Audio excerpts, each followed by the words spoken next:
Okay, everyone, I'm going to start the webinar now. Good luck. Well, welcome everyone to the first panel of the inaugural Ohio Clean Energy Summit, Local Communities Lead. We're thrilled to have you. Power Clean Future Ohio is proud to co-host the summit, this summit in partnership with Mayor John Cranley of the City of Cincinnati. My name is Kerry McCarthy, and I serve as the Executive Director of the Ohio Mayors Alliance. We are a bipartisan coalition of mayors in 30 of Ohio's largest cities. And we're proud to support this summit alongside with the Ohio Environmental Council and the Ohio Conservative Energy Forum and many of Power Clean Future's partners. We sincerely appreciate the generous support also of our Ohio Clean Energy Summit sponsors, which you can see on the slide that I think is going to be thrown up here in just a second. Great. Today we're excited to discuss local solutions to a global challenge, how Ohio cities can achieve the state's commitment to the Paris Climate Agreement. We're so pleased to be joined by a fantastic lineup of speakers today, including Cincinnati Mayor John Cranley, Warren Mayor Doug Franklin, Euclid Mayor Kirsten Holzheimer-Gale, and Athens Mayor Steve Patterson.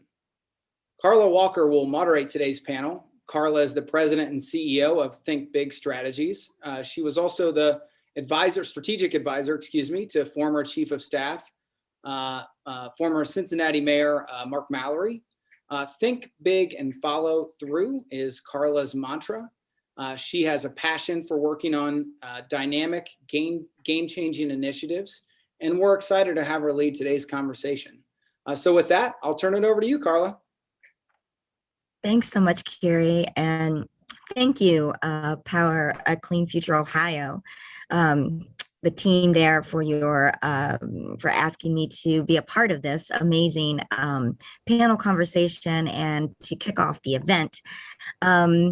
I'm really excited about this panel session. I'm a big fan of mayors. I've worked with several of them. I'm really excited about supporting the work of Mayor Cranley in Cincinnati with the work that he's been doing to advance a lot of the climate change initiatives in Cincy.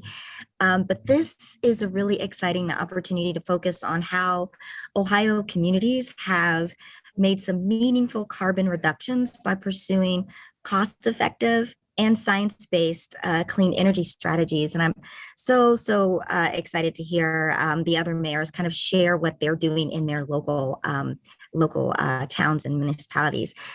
Mayor Franklin and Mayor Gale, welcome. And we're going to start with you. I'm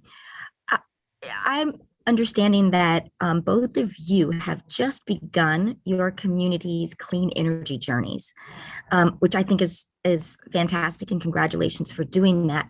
I'm curious if you could share with the audience what prompted your work. What questions did you have to ask your administration and community members before embarking on this journey? Thank you. I can go first. That would be great. Okay, and thank you for hosting and moderating this panel, Carla. We really appreciate it. Our beginning started kind of organically with a relationship that I've had with the Nature Conservancy. I understand, just being an American citizen, how the environment connects all of us, and if we don't have a good environment, we all suffer. The city of Warren has been devastated by the loss of manufacturing jobs in the steel and auto industry, and it's also those industries, while they were thriving, also did a lot of harm to our environment. So when I became mayor, I started taking on some small initiatives just to improve the environment, and these clean air initiatives that we've been working on, hand in hand with Bright Technologies, who's funded by a Department of Energy grant. They got started, but now they've taken off, and they have several clean energy startups in their incubator. So I was a board member, so it got me interested in starting to see and understand the value of clean energy, not just from an environmental standpoint, but also from a job creation, economic development standpoint. About 2 months ago, I had a conversation with the CEO of the Land Conservancy, and he was talking about Power Clean Future of Ohio. And it really got me excited because it really fits our brand on what we want to do in rebranding, shedding off that old Rust Belt image that the Valley has in Northeast Ohio. So it was a perfect match, and the timing was perfect. And that's clearly how we got started. Great. Thank you for that. I appreciate hearing that. Mayor Gale, I'm curious, were you all involved with organizations like Nature Conservancy as well? How did you all get your start? What kind of questions did you ask your community? Sure. Thank you. And thank you for the opportunity to be a part of this panel and the summit. We were really looking forward to attending the summit when the first summit a year and a half ago in the middle of COVID that got canceled. But we appreciate the opportunity to continue the work. Euclid, for those who don't know, we're a first suburb of Cleveland. We're the first city east of Cleveland along Lake Erie. We are a majority minority community, and we have a higher a lower median income than the county and then the state. So we have a higher poverty level than most. Euclid's been working very hard through the, several years in small ways and in small projects. So small bioretention basins are looking at permeable pavement, doing some improvements to our buildings in terms of energy efficiency.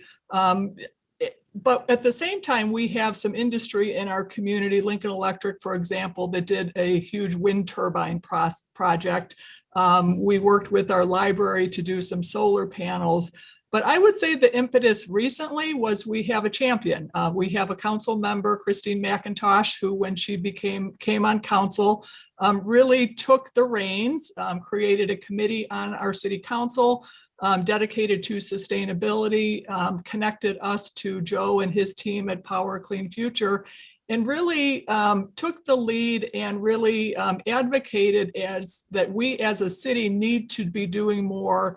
And while we were doing some things, we really didn't have a concrete plan in place, and we really didn't, we were doing things just along the way. So we were really thrilled to make this connection so that we could be a part of a coalition of other cities. We could learn from other cities. We could take the small pieces that we're already doing, but create a plan to really make a difference in a community like ours that businesses can benefit, residents can benefit. And, it's so easy to get caught up in the day-to-day things, but we all know the importance of committing to doing things long-term to have that long-term impact, not only on our city, but on our region and on, the climate in general. So it really, I think Power Clean Future allowed us, and, I want to give kudos to our council woman, Christine McIntosh, she was really the one who brought us together and connected the resources, and we made the pledge, and we're now working to put together a plan and want to do more. Oh, that's great. That's great to hear. Two different approaches, but definitely moving along that pathway. I'm going to flip over to the other side of that spectrum of folks like Mayor Cranley, Mayor Patterson. I know Mayor Cranley, we've been on this journey in Cincinnati for a while. So Mayor Patterson, I'll start with you. What would you consider the one accomplishment in your city that you are most proud of when it comes to clean air, clean energy, and or climate? And then Mayor Cranley, I'm going to come to you and ask that same thing. Oh, you're on mute, Mayor Patterson. I'm sorry, if you can unmute yourself. There you go. Thanks, Carla, and thanks Power Clean Future Ohio for having me on this panel. What you're asking is kind of like, which child is my favorite child? Especially when we're looking at a lot of the accomplishments here in Athens, everything from the development of the Southeast Ohio Public Energy Council, which is now Sustainable Ohio. In 2017, they launched as a electric aggregation, they launched the first 100% green energy product in our region, which has really been helpful for us.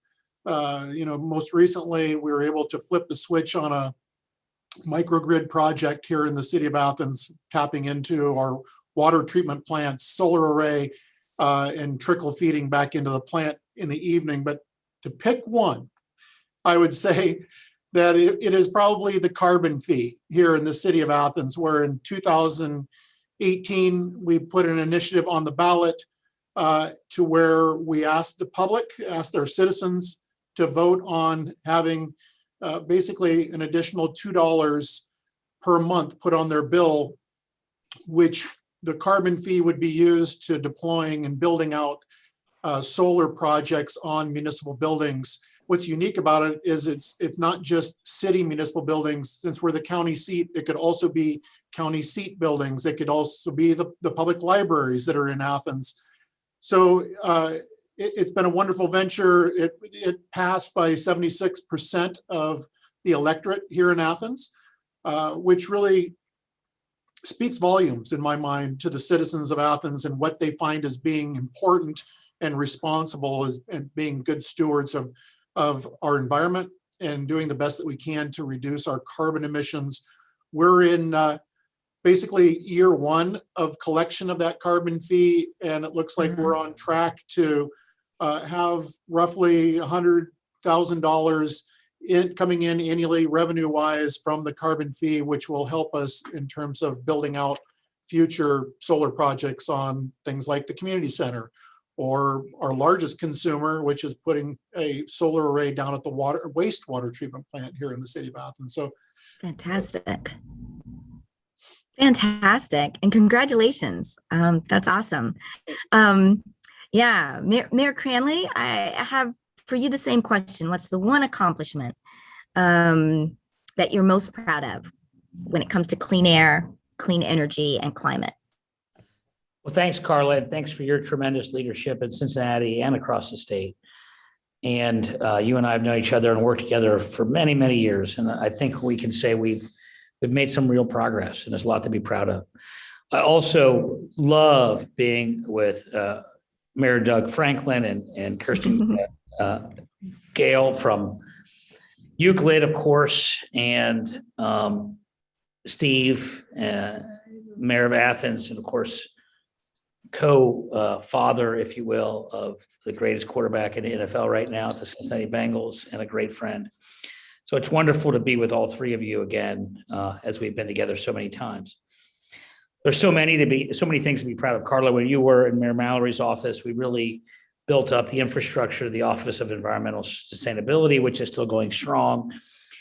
2030 district, which I know we've recruited so many private sector entities to, with the help of Ryan Mooney and others. But I got to say, the proudest moment was on Thursday of last week when we broke ground on the largest solar project ever built by a city in the history of the country. Bigger than cities like LA that have their own utilities in a state that's extremely progressive on environmental issues. This thing is the size of 750 football fields, over 330,000 solar panels. And by the end of 2021, this calendar year, we will generate as much clean energy as we consume as a city government. So essentially, we will be carbon neutral, which includes, but is not limited to, producing water and distributing water to 2 million residents, including Northern Kentucky residents. We let them have clean water too. And we did this in collaboration with farmers in Ohio who have suffered for too long economically. We have a minority-owned, African-American-owned business that is our private sector partner. And we have a project labor agreement with the IBEW, Electricians Union, and the average pay will be $62,000 a year with benefits to construct this project. And how did we do it? We did it mainly by aggregating on behalf of our residents and demanding that we significantly reduce our carbon footprint. And we started this journey after Trump pulled out of the Paris Climate Accord And I committed, like many other mayors, to meet the goals locally. I'm embarrassed to say, and I think this is true for all of us who reacted appropriately to Trump, that we should have done that stuff sooner.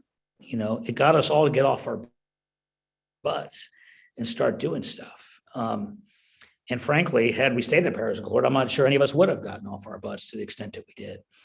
So either way, it's the right thing to do. And there's still plenty of opportunity and time for other cities to bootstrap to our project or other projects to get the benefit of that economy of scale. But my advice is to go big and to eschew the symbolic in favor of the substantive. And at the end of the day, there are many environmental issues, but by far the existential threat to us and to our children and our grandchildren is too much carbon dioxide in the atmosphere. And so reducing carbon footprint, if you got to pick one thing, do that. And I'm glad that we are. Well, this is awesome, and congratulations. I'm quite proud of what Cincinnati has been able to achieve and accomplish. And honestly, just listening to the four of you talk even a little bit about what you all are doing in your cities, and what you're doing for your residents, you have to be Ohio proud at this moment. I mean, it's amazing what what we are doing and moving the state forward. Mayor Cranley, you mentioned, go big, which I love that whole concept. Where do you think are the biggest opportunities to achieve some carbon reductions? And when you think about that, what are the easiest ways that you might give as advice to other municipalities who might be listening in? Well, first, let me start by respectfully and lovingly slightly disagreeing with one thing that you said. I'm proud of Ohioans, like the four mayors on the call. I'm deeply disappointed in Ohio, which passed the most corrupt bill in the history of the state, which gutted renewable portfolio standards, the only state in the history of the country to have renewable portfolio standards and to gut them and to eliminate them. That is incredibly embarrassing as a state, especially because today Ohio has more wind turbine jobs than any state in America. And yet our own state isn't promoting renewable portfolio standards. But to answer your question, completely agree with you. Yeah, I know you do. I know. Completely agree with you. Yeah. And so, I believe it or not, in some ways it's easier and more efficient economically to go big than to go small. Meaning that, we all have to pass budgets and spend money and justify why spending money here versus there. And so, it can often be difficult if investing in cleaner energy or carbon reduction comes with a premium. And someday it may, in some cases it does. But what we are building in Highland County, which is going to make us carbon neutral by the end of the year, we're actually going to make money. Now, we're going to save 1.8 million in annual electricity costs over 20 years. Now, you could argue we should pay a premium, but do the easy stuff first, which is there are at least 20% of everyone on this call, their annual consumption of energy. And anyone looking at this, and I mean this in the private sector or in the public sector. If you're a large energy consumer and you can figure out how to aggregate with others or get into a buying consortium, you can reduce your carbon footprint by at least 20% through solar or wind. And it takes a little bit of work and challenging the status quo and demanding a different approach to how you buy your energy annually. I see a lot of heads nodding like, yeah. If you do the brain damage of figuring out the pricing, you can demand a 20% carbon reduction in your energy portfolio. But usually that involves being part of a much larger buying consortium to get economies of scale. It's very hard to do this on a one-off solar panel on a roof. You can do that occasionally, but more often than not, you would have to pay a premium for that. Whereas if you do what we do, which is aggregate, doing a buying consortium and get on flat land in a rural area with cheaper land and do a big project, you'd be amazed at how much you can get done. I'm curious too, as I'm hearing this and seeing the heads nodding in agreement, Mayor Gale and Mayor Patterson, I'm wondering what are some of the easiest ways that you all have found in some of the work that you're doing right now in your city in terms of like the easiest ways? What are the easy wins that you guys have seen that you would recommend for other cities? One of the things we're working on right now that isn't, it will cost us a little, but in the long run will pay off, is the converting streetlights to LED. I mean, that's a fairly easy one. As we do any new, any maintenance or any upgrades to public buildings, certainly, it's a no-brainer to, convert those to LED and to do energy, swap anything that we can for energy efficiency fixtures. And that's, one of the easy things. The other thing that was easy for us to do, we have an energy aggregation program for our residents. And this year we renewed it, but we wanted to make sure there was a renewable energy option. So any resident who is part of this aggregation can opt for now a renewable energy option. We have to track, we don't have any data yet on how many did.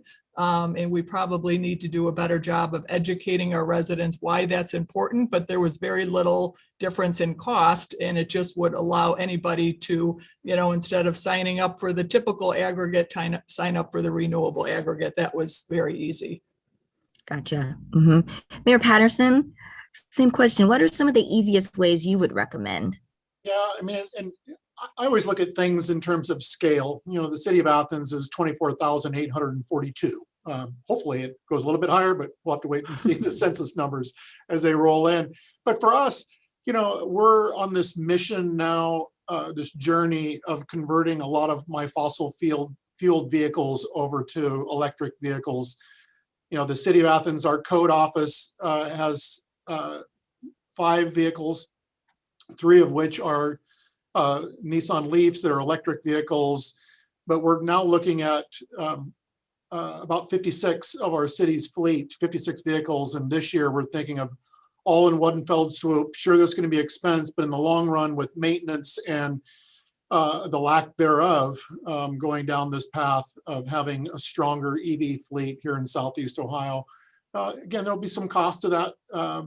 I agree with Mayor Gale when it comes to the LED streetlights. Also having electric aggregation like we do with Sustainable Ohio Public Energy Council that has a green product. I'd fight for that. I would ask them, any aggregator, I said, look, we require at least one of your products be 100% renewable. And maybe, if you want to, you can grade it down from there. We chose not to. We said, we're going full in. Again, most of our residents, they are all in with being very pleased and happy with having 100% renewable. What I would love to see that renewable, where it comes from, would be here in the great state of Ohio. Because ours are coming from Winrex out of Texas. But I believe in the near future that will be available here in Ohio, and hopefully able to switch to a locally sourced renewable energy source. That would be great. That would be wonderful. Thank you for that. Mayor Franklin, we've been talking about, some of the easy ways, some of the easy wins. Where's the low-hanging fruit? I'd love to get your input here on what are some of the most cost-effective ways for thinking about some of the biggest opportunities to achieve these carbon reduction goals. What are some of the most cost-effective ways that you have explored in your experience? Oh, Matt, you're still on mute there. There you go. Well,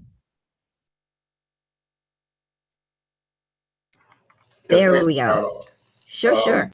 One of the, just piggybacking on what the other mayors talked about, one of the items that we targeted first and foremost in the low-hanging fruit for us was actually just simply converting the lights in our parking garages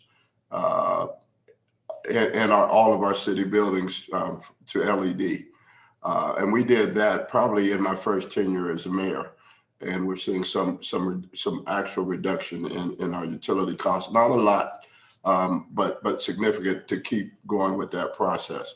We're also looking at converting some of our fleet to CNG, compressed natural gas vehicles. But a lot of that matrix has changed with the cost of fuel over the years, but we're still our dedication to renewable energy and clean energy, we're still moving forward with that, but perhaps at a slower rate than we would like to. But those are some of the low-hanging fruit that we've not only explored but started to actually implement, and it's paying dividends.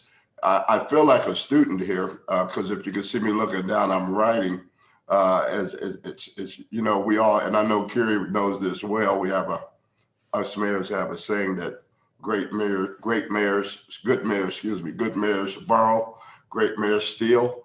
And I'm listening to some of the initiatives that have talked about with Steve and John and Mayor Gale as well. So if you see me taking notes, that's what I'm doing. But I do have a lot of questions. Quite all right. The great thing is that we, through the Mayor's Alliance, I'll have my chance to ask these questions and see how we can implement some of those things locally. But yeah, we are always searching for those opportunities, and we're seeing it in many ways, and we're realizing it. Myself and Mayor Gale are kind of new to this consortium, but we're excited and learning. So we're just at the embryonic stage of what we're going to be able to do. But thank God, John and Steve have already had some major accomplishments, and I agree with them. You got to think big and go big. It just doesn't make sense. You'll waste a lot of time not doing it that way, and a lot of resources, and not reap the benefits.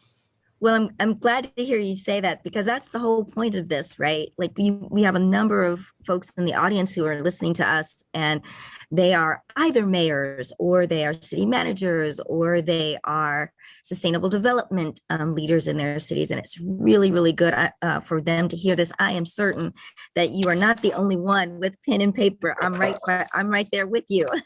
Thank you, Carla. Sure, absolutely. With everything that's been happening around COVID and the year and a half that has been the COVID crisis, along with a number of other issues that COVID has, laid bare, amongst those include environmental justice and climate justice, and the push to further center some of those voices that have not been a part of these conversations in the policy work that we do. And so I want to get to this question of why do we need to have community voices centered in this work? And really, how can cities approach these climate change, these clean energy policies, where they are ensuring that all community members have a voice? I think this is critically important to what we are doing right now, and how we want to move forward with these policies. I'll start with Mayor Patterson. If you can give some perspective on how you approach that question. Yeah, it's a great question. And when I took office as mayor in 2016, one of the first things I did was look to see where are we at with our city's comprehensive plan that was adopted in 2007. And then it was the span was to go until 2027. And I recognized right away, we've accomplished about 85% of what we had in our initial comprehensive plan. So we got to work in 2018. It's a long process, as it should be.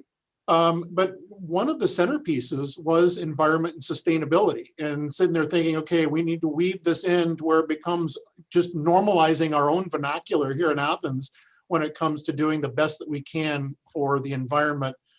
I think, so we had thousands of people come together for town hall meetings where we were laying out, the neighborhoods, the major retail corridors, everything, arts, parks, and recreation. And it just kind of became one of those pieces. And the citizens, I think, really appreciated having a voice when it came to their concerns about the environment. The other thing that was great about it, and I will continue down this path, at least as long as I'm sitting in this seat, to where we're even we're normalizing the language as we go forward with sustainability and environmental protections to where I'm getting words out about things that I found out about, a year or two ago, this microgrid project.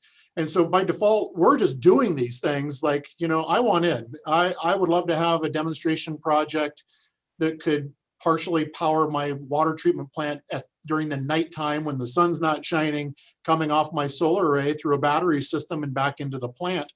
And getting that word to the public is saying, administration is dedicated, we're doing this. And then in turn, I think the public follows along too and starts going, to themselves, what can I do? What can I do as a citizen within my own home, or what can I demand as a renter in an apartment complex? Whether it's, believe it or not, composting, I think fits into this equation as we're talking about things. But it's just engaged by leading, and then also just keeping your ears wide open to your citizenry is in terms of what do they want, and the comprehensive plan was ideal for that. Great. Mayor Gale, as we talked earlier, Euclid is just now kind of embarking on this development of the strategy. What kinds of things are you all doing in Euclid to ensure that all community members have a voice in the development of that strategy? Thanks, Carla. Yeah, that's a great question. So, and especially a community like ours, it's so critical that we have all the voices that everybody feels like they're part of it, because, to Mayor Patterson's point, everybody can do something, whether it's recycling, whether it's, changing their own light fixtures out, whether it's, doing a rain garden.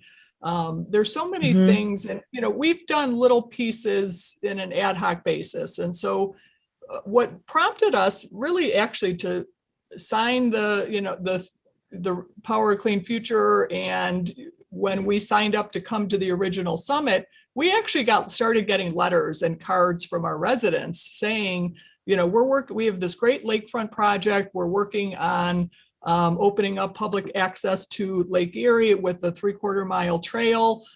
We have a wastewater treatment plant conversion project happening that is using new technology. The water that will be going out into the lake will be cleaner than lake water. So we've done a number of things, but the residents, I think, see the value of that. And I think the pandemic especially has shown people the importance of natural spaces and being out in the environment. And what good is it going to be if we open up access to the lake if the lake's dirty, or if there's litter, or if the climate? I mean, the temperatures have changed so dramatically, and luckily we don't have the huge storms and tornadoes, hurricanes that other places are seeing, at least in Northeast Ohio. I know Southern Ohio has experienced that. All of that comes from this, the climate change. And what do we have to, we've got a plan for that. We have to do something now to stop that going forward. And so,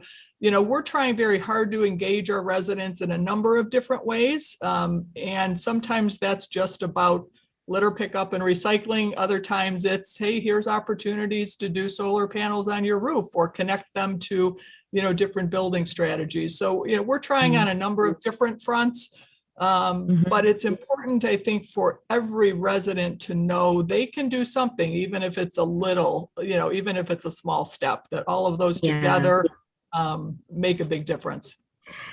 Yes, I appreciate that. The engagement that both you and Mayor Patterson speak of, I appreciate that. And I know that that is something that when you're talking about getting those voices at the table, that's critical in terms of how you do that. Mayor Cranley, I wonder if I could ask you the same question.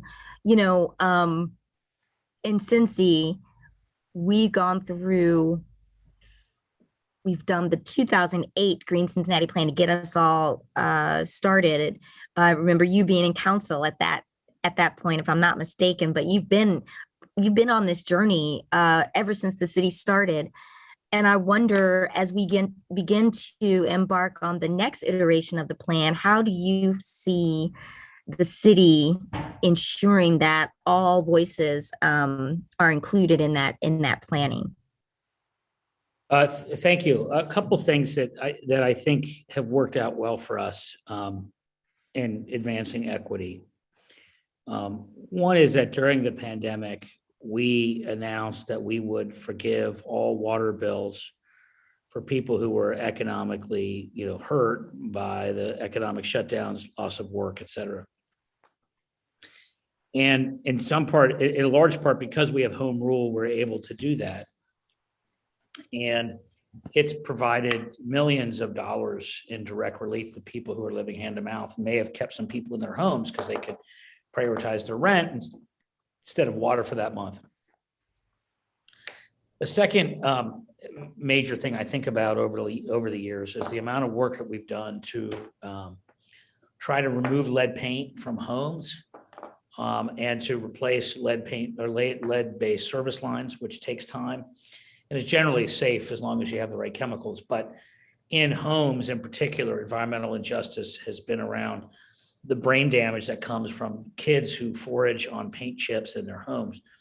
And so we have been, not enough, but we have spent millions and millions of dollars to do as many lead abatement projects as we can. And then the third thing that I've really focused on, and I'm actually using some of the, or at least proposing the city council to use some of the American Rescue dollars on, is adding trees in low-income neighborhoods. Asthma is a really big issue, and getting good clean air and taking in carbon dioxide and replacing it with oxygen, as trees are apt to do, is a really big deal in lowering the temperature, in creating better breathing space for people, literally. And so those are just three of the things that we have done that pop into my head that are, I think, have a real impact on inequity, at least economically. Fantastic. I love the trees idea. I didn't realize that was happening. Thank you for that. It's an example of the creativity that, as a mayor, in my opinion, you need to be thinking about how to resolve some of these critical issues, that kind of innovation factor, and really hearing about some of what some of your peers are doing and bringing that back to your cities. Mayor Franklin, I wonder if you could speak a little bit about the role of innovation as we speak about that, right? The role of innovation and how it plays and how it has an impact as you move towards a clean energy economy. I know that you're doing some really interesting work in Warren, and I would love to hear a little bit more about that. Yeah, and thank you, Carla. Yeah, we sort of use that as a building block, our relationship with Bright Technologies, which is the only this is the only energy incubator in the state of Ohio, but it's networked throughout the United States and throughout the state of Ohio. So we're sort of using that as a basis for a lot of our programming. They will be our sort of our contact person for Power of a Clean Future of Ohio, this initiative for myself and my administration. But we've also recognized the historical injustices as well that the other mayors have referred to, with just environmental racism, basically, about where communities are located and their proximity to these old brownfield sites or these steel mills that have in our community been abandoned.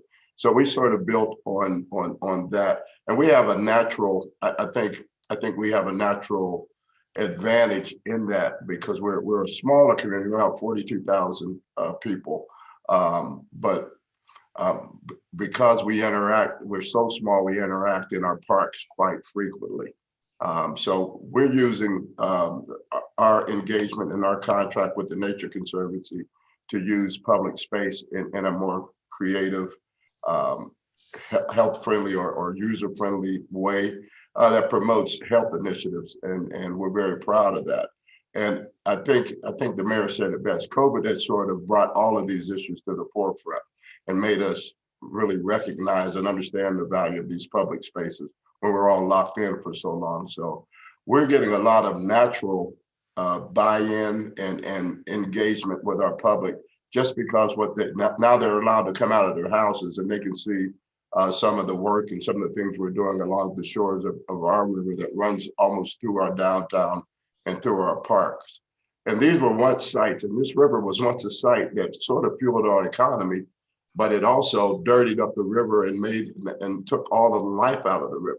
So now that those have been gone, those industries have left, the river's starting to clean up itself. We have an initiative to remove a dam, what used to be a dam of one of the largest dams in our whole network, that was actually a hydroelectric power plant by Ohio Edison. Well, it's outused its useful life. So we're partnering with other local mayors to remove the dams in all of our communities to bring life back to those rivers, create recreation and economic development investment along those rivers. That river runs through 9 cities, and all 9 of us mayors are connected and committed to taking those dams down. So there's a natural excitement amongst our residents, and not just in my city, but throughout that whole 422 corridor, which runs along the river. That they're naturally involved. They want to stay engaged on what we're doing. We're enlisting the help of our neighborhood associations in our public meetings. Now, obviously, that's going to pick up a little more because we have to do everything virtually. But our citizens are engaged because they see the change and they see how we're transitioning from that old Rust Belt, environmentally sick landscape that we used to have to, which was forced upon us, to a clean, citizen-friendly environment. And I think it's working well for us in terms of just public excitement and public education. Great. Thank you. Thank you. It's so nice to hear what you have planned. Well, I wrote down John's idea about the trees, though, for the. Did you write that? I'm sure all of us mayors are trying to figure out how to best utilize that money. It's a great gift, Yeah, but you have to make it work for your citizens, or it could be a curse. So I think we all share that. definitely. I think we should all compare notes afterwards, actually. I know this conversation with you all, it feels so good to me because I know I'm preaching to the choir when I say to you guys, or I ask you a question about the importance of this work and even the importance of centering communities and their voice and the voices of all communities in this work. But I know that there are a number of city leaders who may not be on this ride with us. So I wonder when you encounter leaders who are somewhat hesitant to take any action, or might maybe potentially throw up the excuse of, we don't have the resources for that. What do you say? What can we say collectively, even to cities? How do you respond to cities who are hesitant to take any action? This is for all of you. I'm sure you've been in these conversations with other city leaders who may see, recognize what you're doing, but for some whatever reason, they may not be ready to take that step, take that leap. And I'm curious, how do those conversations go? How do you respond? And what do you say to those city leaders to hopefully get them moving in this direction? Can I Anyone want to take that on? Sure. Yeah. Go right ahead. And that's a great question. I can say theoretically, I think every community in the state of Ohio need to be a part of this consortium. And there's a simple reason why.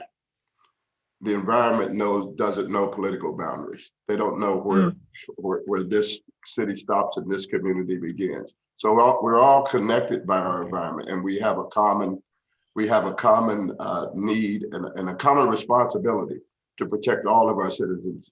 So this is really the start of a great thing. And I think mayors who might be hesitant, they need to understand you can do some low hanging fruit. If it's financial, there's some things you can do that don't cost a lot of money, but you need to be a part of this initiative. And guess what? When we come together, we can share resources. We can help each other out if it's a financial issue that's keeping you from joining and being part of it. But at the end of the day, we're all connected. We all breathe the same air. And air has no respect for political boundaries, once again. So we're fortunate to be a part of the Mayor's Alliance, and we have a lot of, we have a lot of interaction and networking and information sharing that goes on through that organization that sort of make these conversations a lot easier, a lot more understandable. Carrie does a great job of bringing us all together. But I believe at the end of the day, we're all connected by the environment, and that's what every community needs to know, understand. It doesn't matter how much money your community may have or might not have. We're all here to help each other, and that would be my response. Yes, I see some heads nodding there. Mayor Patterson? Mayor Franklin, I was scribbling at the same time you were jotting down trees. Yeah. Because, to Mayor Cranley's point, that's another thing. We've been a Tree City USA for 31 years. Yes. But that doesn't mean that our neighborhood tree canopy is still healthy. I mean, a lot of it's aging out. And the trees, what they provide to a homeowner in terms of reducing your energy consumption with heating and cooling, more importantly, during the summer months, I think is key. Thank you, Mayor Cranley. I jotted that down as quick as I possibly could. The other thing is really showing what a community can do in terms of reducing your carbon emissions. We were just recently awarded through the EPA, Environmental Protection Agency, a green power community, because we're using alternative energies. We basically are annually using about 39 million kilowatt hours of renewable energy here in the city of Athens. And I got to say, the other thing that's important for sure is to give recognition to the oldest institution of higher ed that just happens to be in my city. They too are great stewards of and helping in our journey shoulder to shoulder. They were just listed as one of the top 30 colleges and universities being recognized by EPA, Energy Environmental Energy Agency. And that's a big statement too, to be number 20 on a list of 30 in terms of doing what's right for the environment. So it can be small scale, it can be large scale. I would certainly encourage another path. I mentioned this a minute ago. We went down the path 3 years ago of having curbside composting here in the city of Athens. And so you need to really speak to another community and, another city, village, whatever, on a level that's going to resonate with them, because sometimes it has to start a la carte. What works in their own community, but we've all got to go down this path. And it's better to get down this path sooner rather than getting on it later. And the last thing I would share is that, Power Clean Future Ohio, the community, has afforded so many cool opportunities, everything from Clean Fuels Ohio doing vehicle audits to the equity coaching in sustainable for sustainable cities program, which is a great program. We've applied to get in with that program and make sure that we're doing the best that we possibly can when it comes to equity of being able to access alternative energies here in the city of Athens. So I encourage people to check out Power Clean Future Ohio and see what they have to offer. They've got great tools in their toolbox. Yeah, I mean, some tremendous resources that I appreciate seeing here statewide for Ohio leaders. We have just a couple more minutes, and there's a question that has come through the Q&A. So I'm going to pose this, and it doesn't say who it's for, but I wonder if anyone on the panel would care to respond. It's talking more about architects wanting to design the buildings that will help meet our 2030 goals, but without a visionary developer, it's difficult to get more sustainable development. So in your opinions, what, if anything, can be done to legislatively accomplish and advance our building requirements to meet those 2030 goals? Now, that's a big question. So I'm wondering if that's, break that down into what can be done locally. within your own municipality? I'll take a stab at that. Cincinnati has had a abatement program that allows people to get tax abatements if they build LEED. And it's been extremely successful. Of course, the irony is now you have people who want to end it, because they feel that just too many abatements are being handed out. But the fact is that it is a really good way to incentivize LEED development and has been a major contributor to lower demand for fossil fuels in Cincinnati. Just to follow up quickly on the previous question too, I would say, for folks who are already who believe in the goals, you gotta just go and do it. And you gotta ask really hard questions and not take no for an answer to break the status quoism. Because a lot of the reasons why people aren't doing clean energy is because they think falsely that they have to pay a premium for it. And a big chunk of it can be done if you just drive and demand that they do their homework of figuring out what the actual costs are. And for those who don't believe in the cause, tell them what's wrong with saving money. And diversity is good. Diversity of supply is good. And, if it's cheaper, they should want to use it. They shouldn't be biased against clean energy. And their arguments for it is that it's too expensive. And if 20% of it can be done cheaper, that's a good way to go. Completely agree. Curious, Mayor Gale, if you've been in any of those conversations and if you have anything to add in terms of how you respond to cities or other city leaders about getting engaged, beginning to take action, or providing them with some advices on what are some easy first steps they can make if let's say they're a new mayor, right? What can they do?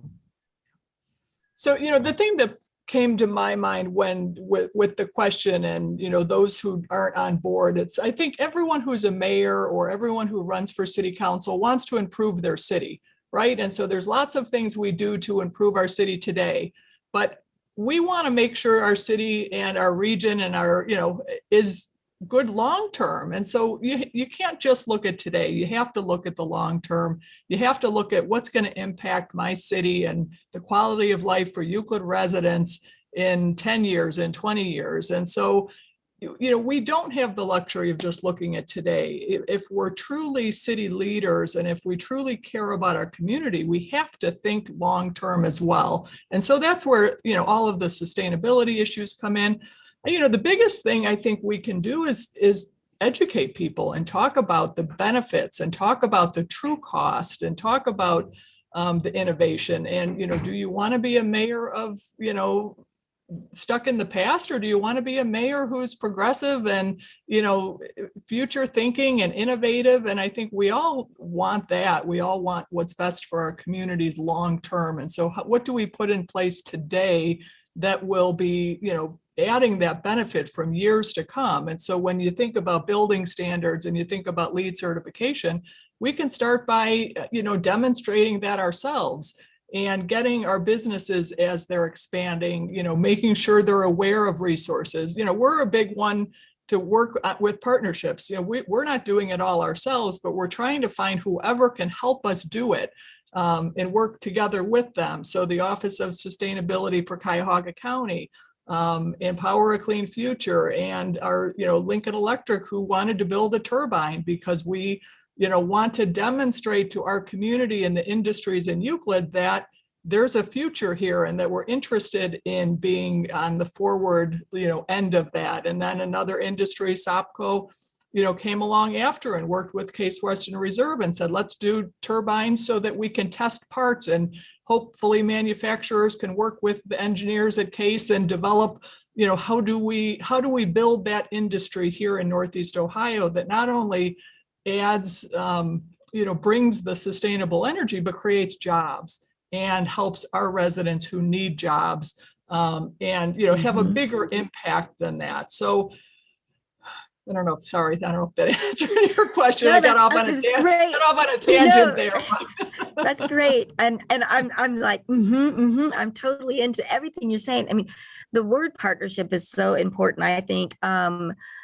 And what you mentioned also, that the city alone, and I would love to hear I think we may have 1 minute to lightning round this one, but the city alone can't do this work. You know, you have to bring partnerships to the table.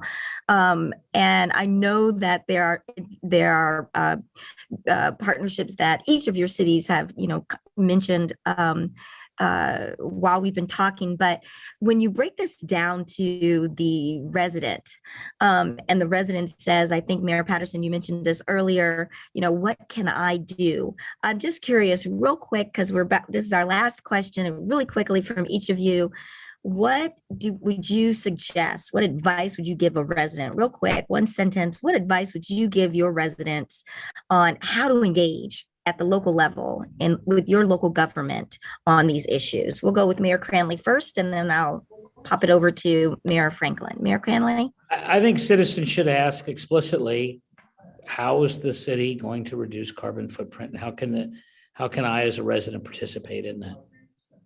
Great. Thank you. Thank you, Mayor Franklin. Yeah, I don't know how to build on that response, but that's it in a nutshell. I ask residents all the time, and we're starting to get the response. You share in the responsibility that city government has as well to reduce, to practice smart, common sense, energy friendly practices. It's all of our responsibilities. But I do know, and I said, if you do your part, we're going to lead by example, but I need you to do your part as well. So that's been pretty much our messaging throughout, and we'll continue that message. Fantastic. I like that, lead by example. Mayor Patterson or Mayor Gale, do you have anything to add on to that? There's citizen groups. So, Keep Euclid Beautiful is working on recycling and reducing, beautification projects, planting trees, all of those kind of things. There's regular advocacy efforts. That's our local one, but there's certainly countywide ones, statewide ones, lots of citizen groups out there working on this. Get involved. Fantastic. Well, thank you, Mayor Patterson. I would just go back to lead by example and agree with Mayor Gale that there's organizations, there's probably city commissions and boards. In the Athens, it's the Environment Sustainability Commission, and have them encourage them to get involved. Fantastic. This is great. I could talk to you guys for another hour, but I have to turn it back over to Joe. Thank you very much, Mayor Gale, Mayor Franklin, Mayor Patterson, and my mayor, Mayor Cranley. I appreciate everything that you all have been doing and everything that you shared. Joe, I turn it over to you. Thanks, Carla. Great. Well, thank you so much, Carla. And wow, what a spectacular panel. What a great discussion we had today. So thank you, Carla Walker, President CEO of Think Big Strategies, for moderating today's excellent panel. Thanks to our panelists, Mayor Patterson of Athens, Mayor Gale of Euclid. Sorry, one second. There we go. Mayor Patterson of Athens, Mayor Gale of Euclid, Mayor Franklin of Warren, and Mayor Cranley of Cincinnati for not only leading the way on climate action, but also sharing your insight with us today. I'd also like to extend a special thank you to Mayor Cranley for your vision in hosting the Ohio Clean Energy Summit with us. While we wish we could be in Cincinnati with you this week, we're excited to highlight our host city throughout the week and look forward to hearing more from you at Thursday's marquee event. If you're not already registered for our other panels and Thursday's big event, we're dropping a link in the chat for you now. We hope to see you at tomorrow's panel on environmental justice at 9 a.m. So grab your coffee and join us then. And then Wednesday's panel on clean energy in your city's budget at 12 p.m. And our marquee event on Thursday at 10 a.m. featuring a spectacular lineup of speakers. We'll be sure to follow up with the recordings and resources from our weeks of events. Thanks for tuning in today, and we'll be sure to see you soon.